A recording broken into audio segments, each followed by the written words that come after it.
1, go. Edge Radio. Welcome to Edge Radio Australia. It is time, of course, for The Ordinary Guy. You look a little ordinary this morning, mate. I'm not going to lie to you. And this morning, it's the afternoon. Jeez, I've lost the morning already. I said I was going to wear all black today. You should have. You I know. really should I was have. in mourning for my country. It's like, it is a bit like that, honestly. It really genuinely is, mate. oh, yeah. Absolutely. Now, the mate I'm speaking, of course, is Brendan Quartermain. It is great to have you here. Now, we get you every week. We're here to talk about the building industry, okay, and the how associated it things. affects you. Yes, that's the good point here. This is not about just those in the game. And I don't sit here and talk about timber and different bits of wood or anything like that. You know, I'm more interested in how to create wealth. Okay, because I was going to ask you, should we just call this show the 2x4 or what? You know, you probably use it on me. I probably will. Probably. When he gets off subject, that'll sort him out. Yeah, that's it. But mate, we start these shows with a little. I don't know what our current gripe is. Okay, now what is your current gripe? You, in fact, before we went on air, you hit me up with 3 gripes, mate. Now that's right, 3 gripes. Let's go with it. All right. One is I'm in mourning of my country. You are. You most definitely are. Paul Kelly, go to hell. Seriously, what enough? Mate. Come on, you get on the radio. Yes, you're going to get ratings for this, but you're not going to get for the right reasons. You get on there and you go, Pauline Hanson doesn't have the skills to get it done. She's been in the game for 19, 20 years. She understands what's going on. I'm actually going to tell you, you're a little bit wrong there, mate. I'm sorry. She's actually 30. been in the game 30 years. Yeah, now, 30 don't get me wrong, she was out of Parliament for a big chunk of that, but she was still in the game. She was very much still part of it. So, a little bit of realism here. That's what you do. Yeah, no question. But where was Paul Kelly when the Liberal Party were being created, or the Labor Party, or condemning them for whatever they do? No. Come on. It's one or the other. You're going to have a biased opinion, then, I don't know the answers really. All I know is that I hope to God that we'd never vote for Paul Kelly. By the way, there is a politician called Paul Kelly. I do know. So and there's a musician also called Paul Kelly. Oh, that's right. And there's this other guy that's a dickhead from that. He's Paul Kelly now because he's now. I used to have a lot of respect for him. Great poet. A hell of a, not a great singer, but a great poet, an absolutely great poet as far as the music industry goes. And To Her Door is one of the most unbelievable classics. One I actually rewrote the words to, but we'll sing that another time. I'll just tell you it's about ex-wives. It's a good one. Anywho. So, yeah, I don't know where he's getting off. That was very judgmental, very, very, very came from a very negative side, and it penetrated deeply. When you've got, what is it now, 40% of the population wanting out. Crazy, unbelievable. And when you look at how much of the society right now is completely dependent on, in one way or another, the government, whether it be working for the government or government payments or any of these subsidies, it is completely unsustainable, mate. And look, I caught in 2 places here. Big believer in free speech, obviously. Yeah. And I believe in Paul Kelly's right to it. But there's also a sense of responsibility, knowing your position and where he fits into society. He has got a lot of sway of very malleable people, all right, of people who can be swayed quite a lot. And I don't know. To me, come and debate me, Mr. Kelly. Oh, look, but you've got to understand. Really, seriously. This is a guy who is I don't know, how would you describe him? Out of date, very old, frigid old man. Sorry. Well, you can go that way. I was going to go with the fact, just absolutely quintessential generation after generation after generation of Labor voter, and that Labor mentality.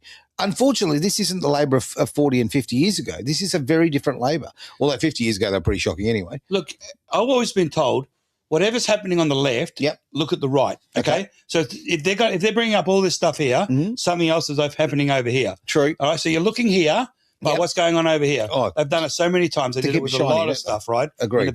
Right now, they've thrown this whole entire mess called a budget. Yep. Which is now nearly 3 weeks, 3.5 weeks. I've never known anyone, all of us, we keep talking about this budget. Why? Because it's having a massive effect, mate. Yeah, but what's happening over here? Oh, distraction 101, exactly what you say. So let's have a look. Yeah. All right? So Google, Sony, Meta, all of these big organizations that are based in China right now are looking for somewhere else to come that's a safe haven. And guess what?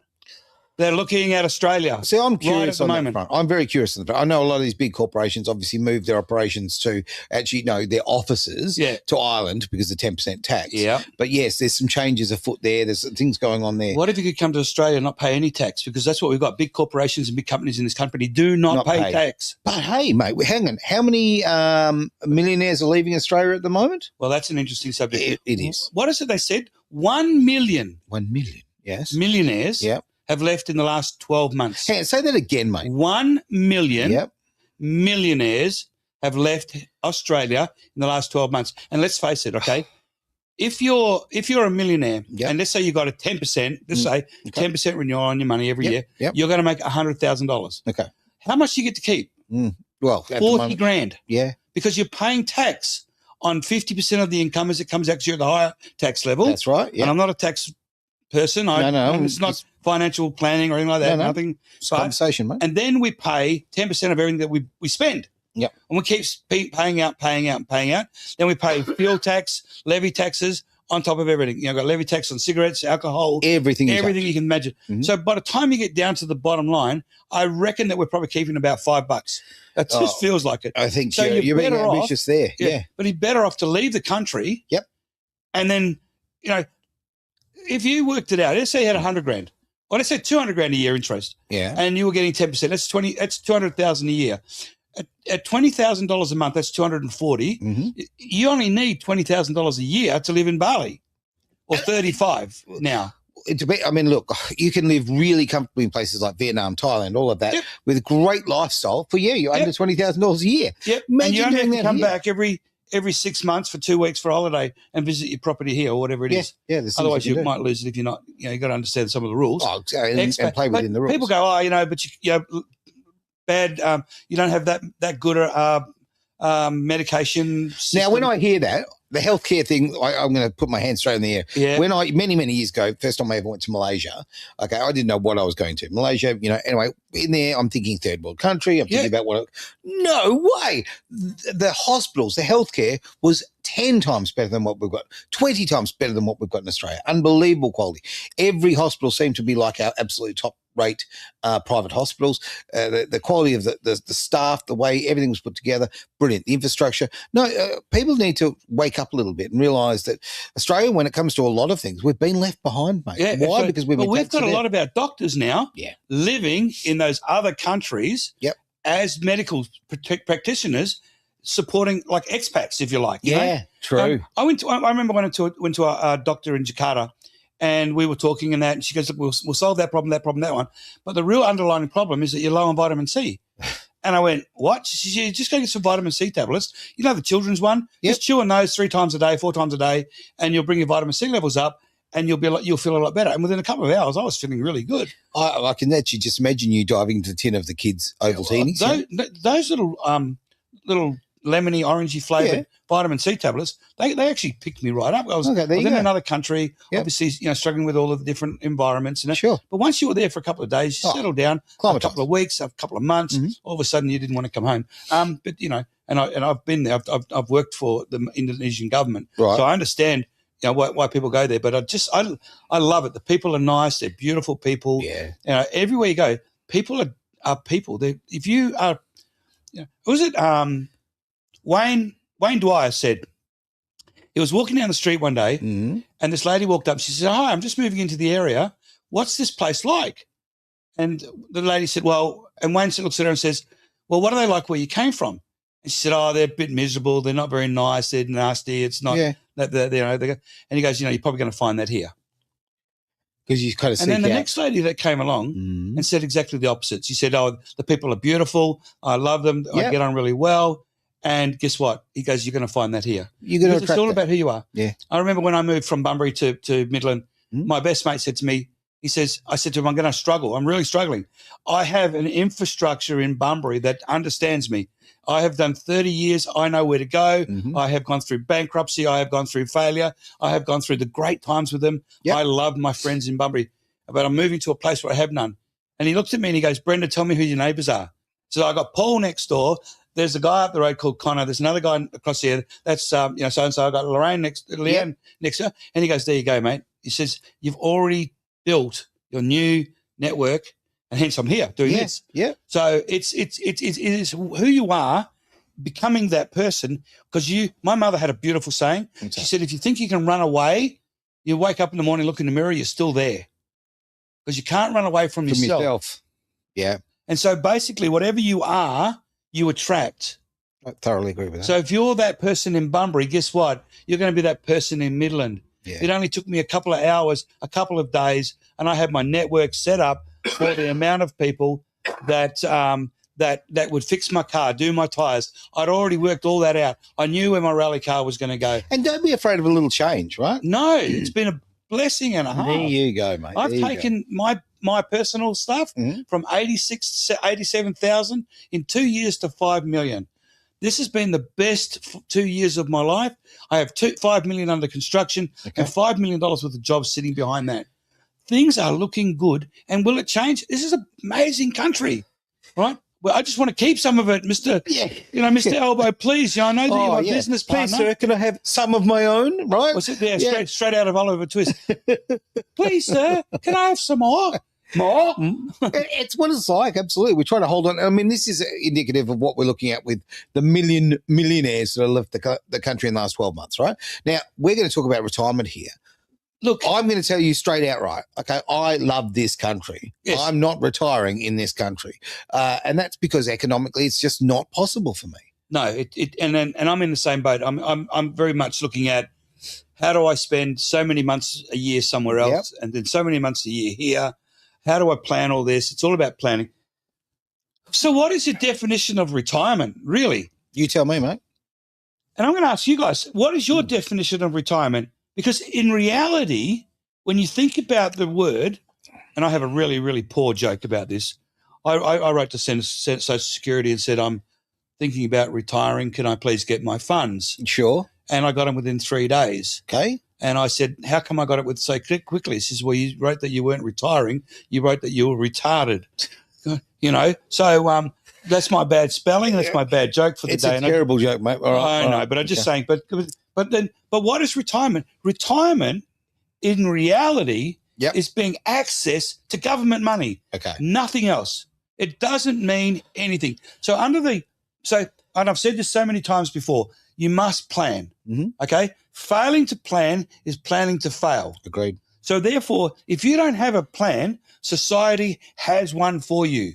It's called work for 47 hours a week, for 47 weeks of the year, for 47 years, 103,000 hours, get 10 years of retirement money from the government. It's depressing. I know, but that's the plan. All right, so let's change the plan. 95% of people out there. Let's change the plan, mate. Absolutely. It's not hard to do. Make the conscious decision of where you want to be. Number one. Yeah. How do you want to live your life? So that's what that means. So when can you retire? I've got a little note here. It says, when can you retire? At the point that you've got enough money to live on. Well, we've just had a comment come in, and let's have a look what Chris has got to say here, because I love a bit of interaction, always good. Now it says retirement is being tired the next day. Ha, ha, ha. Well, it actually, Oh, look, there's a bit of truth to that, Chris. Absolutely. When you look at the money that they give you for retirement, it's enough to pay for it. And this is assuming, like, you've worked all your life, you've got $770,000 in your super fund. You set it up as an equity, as a fund, so you can get your money back. Yep. Living on that time, you've got some money for slavings. It works out that you get $35 a week, roughly, after you pay for all your food and all your outgoings and all your petrol and all your rent and everything. $35 a week that you can save for a holiday.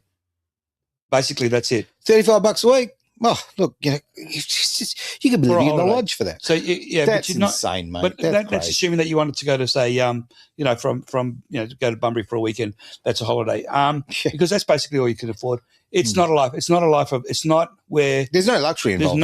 It's not what you planned. Yeah. Okay. It's not what you planned. You thought you were going to have a good time. You got these guys at the next level. Okay. Next level is that you have one home that you own outright, and you have a retirement home. Mm-hmm. So you've got that lovely retirement home. And thanks, Chris, for that comment. That was really cool, man. And you've got one retirement home. Yep. So you're thinking, okay, I can live on my retirement home, and you're getting, say, I don't know, equivalent to $700 a week rent. So that's your money. That's it. That's it. and maybe some access to some government funds like free medical, maybe a bus trip here or there. My kind of thing is, why would I want to be put in a position where I'm reliant on the government? Because guess what? For my entire life, government haven't really done the right thing by me. No. So when I get to that magic figure of 67, am I suddenly going to go, suddenly they're going to look after me? No, they're absolutely not. I'm going to go off subject a little bit, but work with me here, is speaking to someone yesterday who was getting medical care through the system, right? Yeah. Who has top dollar Bupa. By the way, straight down the barrel, Bupa, you suck, okay? Honestly, some of the things that they do to get around paying people, like you've got to, it just drives me nuts. But what I'm kind of getting at is that even with the public system, so many people are falling through the cracks. So many people are having to wait so long for their treatment. Yeah. We're talking about serious treatment that they actually are getting worse and worse and worse. This is, if you're relying on the government to look after you, you're making a terrible mistake. Simple as that. Now, my mum, actually, lovely to hear from you, Terry. Thank you very much. Always an extraordinary show. Look, isn't that the pot calling the kettle black? But thanks, Terry. That is very lovely. Thank you, Terry. What was I going to say? My mum came up to us when we got married, and she said to us, "I'm going to pay for your HBF back in the day." Yep. And I said, "No, you're not." She goes, "Yes, you are." No. I said, "I'm not going to do that." I says, I don't predominantly believe in HBF, all right? Sure. I live in a space of healthiness. Yep. I stay in a very good space. I was out jogging the Oval last night. I'm 61 years old and I'm a little bit chubby here, but I'm built like a tank, okay? Like a tank, mate. So I said to my mum back in the day, I said, I'd rather just invest that money into a never touch account. Sure. So it's a never touch.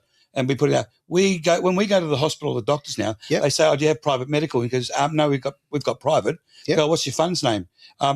My bank account, because I pay for it. So that's right. I've got to get some surgery done on a carpal tunnel, and I said, "Oh, you can get it done on Medicare." We know what caused that, mate. We know. Yeah, on a hammer. That's what it is. Yeah. I should have bought one of those electric ones. Just. I'm not even going to. Does not even go there. Yeah. So, and we just saved it, and by the time you look at it, I agree. You take 30 years, which is 38 years we've been married, so there's nearly $100,000 in that account. Right. So for one of us to get sick, we've got to spend $100,000. Yeah. Okay. Yeah. And that's some pretty serious sickness. Let's face it. If you do it properly. So we're talking about retirement here, and there's different ways of doing it. And look, increasing your personal wealth is a very smart way of being prepared for that retirement, for if things go wrong, or for that matter, for things going right. Last week we spoke about negatively gearing. We did, yeah. The word in itself should make the alarm bells ring. Yeah. Okay, the word negative. Why would you look? Anybody that wants to get into negative gearing, I'm more than happy to help you. You give me $100, I'll give you 30 back. All right, I'm happy to do that anytime. It's like how you teach your kids about socialism, isn't it? Yeah, it is, isn't it? Yeah. How do you do that? That's right. Labor Party. Had a brain at all. That's right. All right, I've got a couple of comments that have come through, mate, and I'd love for you to answer them and have your opinion. So Chris has come through with another comment here, mate. And there we go. All super is a scam. I'm in my 40s. Show off. But my super is 20K. That's it. It's only for the well-off, not for the average low-income people. And look, there are so many people I have personally spoken to, Chris, who have got super and that they're only looking at about 20K. Now, 20K in today's world is going to it's going to last you, 4 months if you live really carefully? Okay, so confession, all right? 60 years of age, I cashed in my super. Okay. How much do you reckon I got? $4.26. $3,350. I was being sarcastic, but okay. That's what we took. Wow. Why? Because I was self-employed all my life. Yep. And we did the stupid self-employment part. Yep. And we didn't pay our own super. Yeah. I have $5 million in assets. Okay. Right. So there's a difference. There's a difference. And where you're kind of putting your super in a different way. Like you are in control of your money, not a super fund. Yeah. I'm not against super. I'll say this, okay? I'm against letting somebody else control all your super. So I'm a big fan of self-managed super. Yeah. I think if you but you can't even like poor old Chris is in that spot. Spot on. Because he's in that spot. He cannot even move his self-managed super fund because he's got to have at least 75K in it. Yeah. No, that's not the case anymore. Oh, okay. Yeah, that's not the case anymore. But it does cost a lot to set it up. Yeah, no question about it. Yeah, $5,000 to set up a self-managed super fund. My account will do it for $2,500. Okay. All right, to help you get started. Chris, if you're really, really keen and you want to change that position and get yourself out of that space. Yep. Get in touch with me. Find me on, get onto Edge Radio, Yep. onto the net. Send me an email to them. I will reach out to you and I will personally show you how to get from where you are today to where you want to be in the future. You say that you are 40. That means you have 20 years to retirement, or you have 60 years till death if you plan to live to 100. Yeah, no plans that far for me, but okay. Well, I yeah, am. Yeah, no. I am looking. One of my goals Yep. is to be 90 years of age, walking down the beach, holding my wife's hand. Okay. And I find guys like all the time that are keen to get out of the situation they're in. Yep. They get into a little community. Good point, mate. Right? Get into one of my communities. Yep. I don't care where you live. I will build you a community. Mhm. And I will show you. I've just registering my building license in New South Wales right now. Yeah, okay. And I've just built another community in there. And we're about to take on an $8 million building contract over there. Am I going to build it? No. I'm going to be the property manager. I'm just going to go in there and manage the money. I've got my construction team. They'll go in and look after it from the East Coast. Nothing from here. It's going to happen. I have got, 6 guys in that one. Okay. In that little venture. So you built that little community. Absolutely. Okay. Built so, that. and everyone's got a vested interest. We've talked about this. Retirement, by the way, if you ever retire, right, you're already dead. I don't know how to put that. All right. I am so serious here. I don't agree, mate. Because, no, if you've decided in your head, remember I said to you before, retirement is a mindset. Yeah, very much so. Most people get to retirement and then they sit at home and they watch their TV. And you wait to die. And that's it. No one wants that. Or that. they go to one of those villages. Yep. They finally find their community and they die. Yeah, in there. So why do that? Planning to be successful. I don't know where Chris is. If he's here in Perth, we'll sit and have a cup of coffee. Okay. I'll look at his situation and I'll get him happily involved. A couple in the of comments have just come through. So let's just see if Chris is just saying where he is. All right, let's have a look. Okay, Chris, let us know where you are. Of course, Travis is, right on point. And what's Travis? Travis, I'll just put Aaron Travis. is so sexy. Yes, yeah.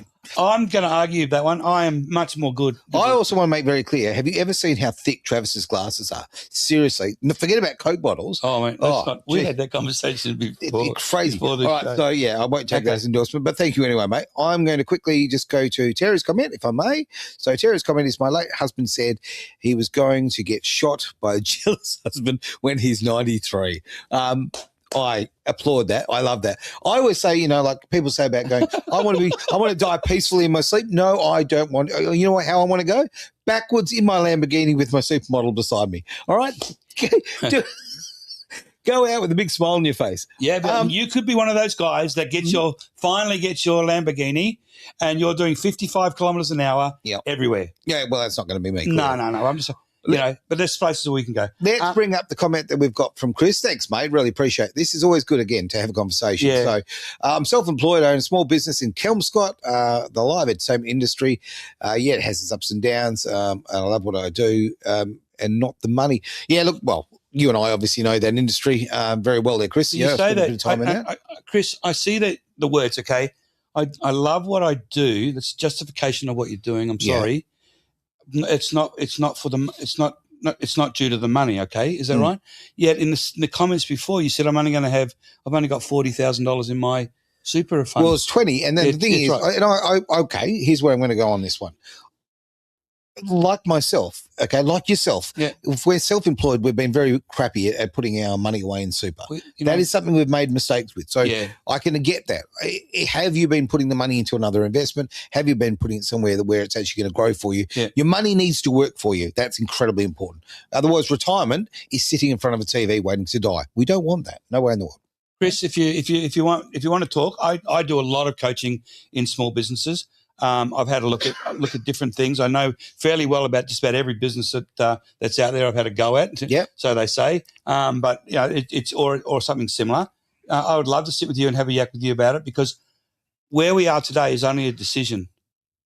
I agree. Right? It's only a decision. Agree. Sorry, mate. I'm multitasking. I'm proving, ladies, Men, we can multitask. Watch this, okay? So Wow. I'm going to bring up a comment here from Travis. Travis has said, don't know why more people don't set up offshore businesses in Panama and live in Vietnam. And that's something I do, actually. I'm with you. We were talking about this earlier. Look, it's going to happen more and more. We've got more 1 and million millionaires left the country already this year. Yep. So that's what's happening right now. It's happening. It's a shame. What happens, though? Here's the question. What happens if Pauline gets in? And when she gets in, because something's going to change, and we change the rules back, are we all going to come back to Australia? And the answer is probably yes. Mm-hmm. All right? Yeah. Because this is the best place on earth. I'm keen on the place. I've never wanted, it was never until only a very recent part of my life, okay, where I've had some, we'll call it bad luck, okay, poor judgment on people you choose to share your life with. I was always going to retire in Australia. I love Australia. I'm very, very proud of this country.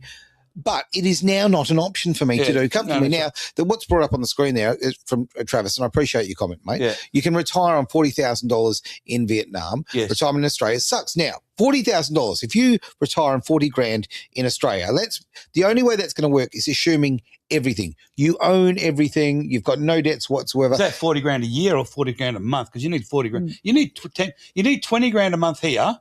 Because you're only going to get to keep 10 of it. That's a very good point. So I think he's making the point, I'm sure, per annum. Yeah. But the reality is that at $40K, you can live superbly in Vietnam, unbelievably. And it's not just Vietnam. There's Thailand. Obviously, you could go to Malaysia. You could go to Indonesia. A very beautiful couple that I know went to Vietnam, okay? Right. And they bought this big, huge 150-acre property in Vietnam. Right. In the middle of that property was a massive big shed. Okay. And it used to be like an old sawmill type thing. Right. So they gutted it all out, rebuilt it, and then made it into a marketplace. Okay. And then they sold all of these properties around it in little 5-acre blocks under vendors' terms to the locals. Yep. And then they created all those goods and services back into the marketplace. Okay. Now, that was done 20-odd years ago. And these people today, they live like kings. There is never a day that there isn't a gift on their front door. Wow. Of a meal or food. Yeah, sure. Or something that's been made. They're appreciated. Absolutely. So the comment that's just come up, Travis has actually followed up his comment there. So, okay, he's put, hell no, I will never bring my assets back to Australia. That's okay. That's your opinion, mate. A very, very, and fair call on that one. But the figure that he's put up there, that 40K is total capital input. So he's not even talking about a year. He's saying you can live like a king on $40,000. Yeah. How good is that? Now, there's a few other comments here. Just, okay, now, okay, I know a guy who can set this up. So we're sort of crossing over a little bit here, and I'll use this opportunity, if I may, for argument's sake, Chris. Yeah. There's so many great opportunities here. There's opportunities in business. There's opportunities in crypto. There's opportunities everywhere. But something that Travis actually does, he uses businesses in Panama. I'm not going to get into the details and get them wrong. Yeah. But there are very, very good ways that everyday Australians can structure their tax so they're not paying 47% of their money away. And people like Travis are good to talk to about that. People like yourself are great to talk to about, again, different structures. Structures are so bloody important. Because if you play the game that they want you to play, you're going to be poor for the rest of your life. I was doing a seminar the other day with Warren Black. Right, I know Warren. Okay, yeah, we all know Warren, good guy. Yeah. He says we're at 3 levels now. You've got your normal everyday worker that's got to build it. The second part is where you've created your wealth and you're independent and you're now there. There's 4 or 5.